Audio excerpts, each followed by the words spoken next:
Hey,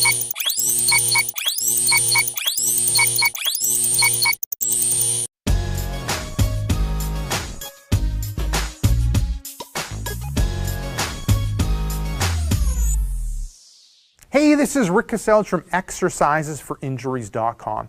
In this video, I'm going to go through a simple test to see if you have tight hip flexors. I'm going to get Donnelly to demonstrate it. So you're lying on your back, and you're going to straighten out the legs. And while you're in this position for like 60 seconds to 90 seconds, you want to kind of check three things. So the first ends up being looking for tightness in your quads, hips, and back. Asking yourself, do I feel tightness in my quads, hips, and back? Now the second thing you're looking for is, do I end up feeling pulling on my hip and pulling on my low back?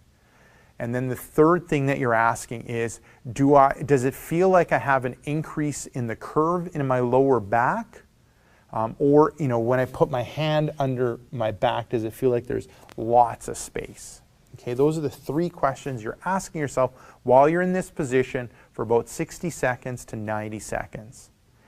At about 60 to 90 seconds, what you're going to do is you're going to bend your legs, and what that ends up doing is it decreases the stretch on the hip flexors. So you end up having your legs straight. You end up putting a stretch on your hip flexors, and the shorter they are, the more effect they end up having on your tightness and pulling and on your low back. So now that you've bent the knees, you're looking to see and ask yourself, how is that tightness in the quads, hips, and back? Is it decreased? Is it decreased a lot compared to the legs being straight? Second question you're asking yourself, how is that pulling? Has that pulling drastically decreased in the hip and in the back? And then thirdly, has that curve in my back decreased significantly? Put your hand, and that can check and confirm.